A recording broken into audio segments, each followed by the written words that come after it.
Bonjour mes amis.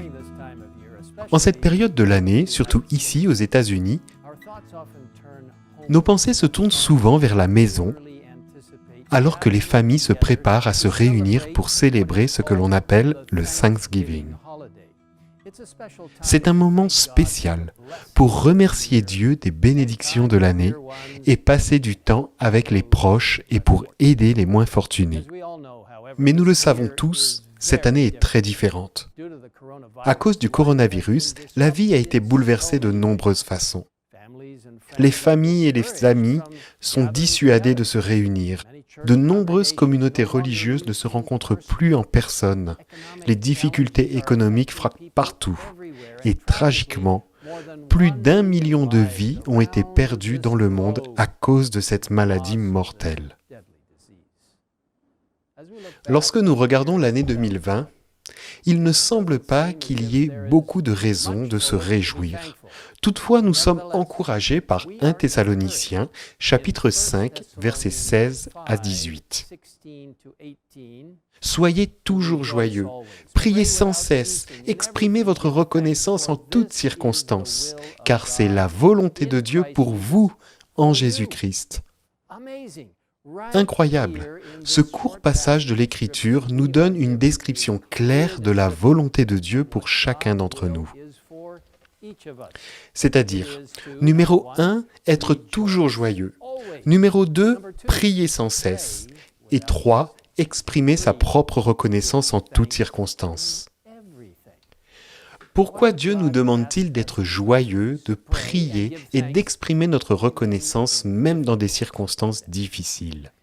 Vous voyez, dans la Bible, on nous présente plusieurs exemples de personnes qui ont fait exactement cela.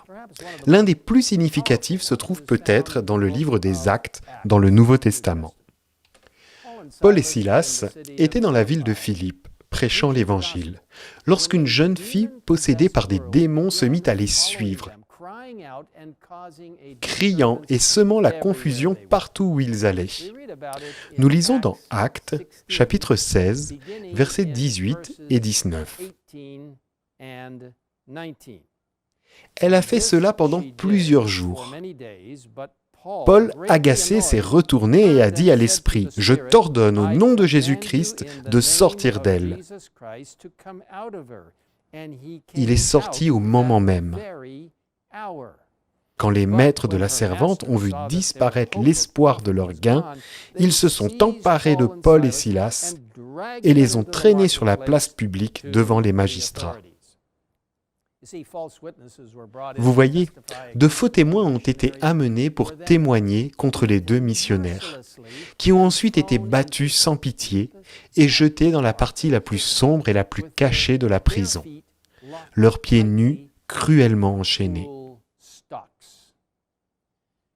Vous savez, alors qu'ils étaient allongés sur le sol de pierre froid, imaginez un sol froid, meurtri et saignant, Paul et Silas se sont-ils plaints de leurs terribles circonstances et du traitement absolument injuste qui les avait amenés là? Non. Au verset 25, nous lisons ce qui suit. Vers le milieu de la nuit, Paul et Silas priaient et chantaient la louange de Dieu, et les prisonniers les écoutaient. Encore une fois, c'est incroyable.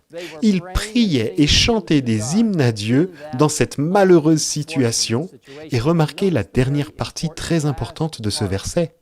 Les prisonniers les écoutaient. Cela nous donne peut-être un indice d'au moins une raison pour laquelle Dieu nous invite à être joyeux, à prier et à exprimer notre reconnaissance en toutes circonstances. Parce que les autres écoutent, observent comment nous gérons les situations. Et cela offre une merveilleuse occasion pour le Seigneur d'agir à travers nous comme ses témoins. Dans le cas de Paul et Silas, Dieu a travaillé de manière merveilleuse. Au verset 26, nous lisons « Tout à coup, il y a eu un tremblement de terre si violent que les fondations de la prison ont été ébranlées. Toutes les portes se sont immédiatement ouvertes et les liens de tous les prisonniers ont été détachés. » Cependant, aucun des prisonniers ne s'est échappé, et grâce au témoignage de Paul et Silas, de nombreuses personnes ont été sauvées. En commentant ce récit biblique, Ellen White écrit « Abandonnés dans une douloureuse position, les apôtres subirent une effroyable torture, mais ils ne se plaignaient pas. Au contraire, dans la solitude profonde de leur prison et les plus épaisses ténèbres, ils s'encourageaient mutuellement par des prières et des chants de louanges qu'ils faisaient monter vers Dieu. Ils étaient fiers d'être dignes de subir des outrages pour sa cause. Leur cœur puisant de la force dans l'amour sincère et ardent qu'ils éprouvaient pour leur Rédempteur. Les autres détenus furent surpris d'entendre s'élever des prières et des chants de louanges à l'intérieur de la prison. Ils étaient plutôt habitués aux cris de détresse, aux gémissements, aux blasphèmes et aux malédictions, mais jamais ils n'avaient ouï auparavant des prières et des cantiques montés des cellules obscures. Ils furent donc, ainsi que les gardiens, dans l'émerveillement, et se demandaient quels pouvaient être ces hommes qui, dans le froid, la torture et la faim, trouvaient cependant le moyen de se réjouir. Vous voyez, mes amis, quel incroyable et bel exemple, cela me touche au plus profond de mon cœur. Quelles que soient les difficultés que nous rencontrons, avec Dieu comme Sauveur, nous avons toutes les raisons de suivre le conseil biblique. Soyez toujours joyeux, priez sans cesse, exprimez votre reconnaissance en toutes circonstances, car c'est la volonté de Dieu pour vous en Jésus-Christ. Prions ensemble. Père Céleste, nous te remercions de nous avoir conduits jusqu'ici. Nous savons que de nombreuses personnes dans le monde entier sont confrontées à des situations inhabituelles, à des maladies, à des difficultés financières et à des problèmes familiaux. Seigneur, viens auprès de chacun d'eux. Aide-les à se rappeler que même dans certaines des situations les plus graves, même pendant les persécutions religieuses et toutes sortes de difficultés auxquelles ton Église est confrontée, nous, en tant que croyants, en tant que disciples, en tant que tes enfants, nous pouvons prier, chanter, nous réjouir, parce que nous sommes liés à toi.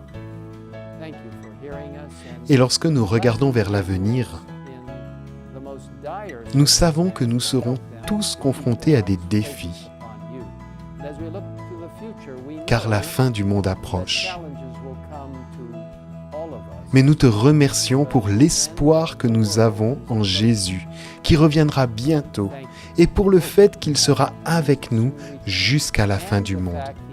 Nous te le demandons au nom de Jésus. Amen. Amen.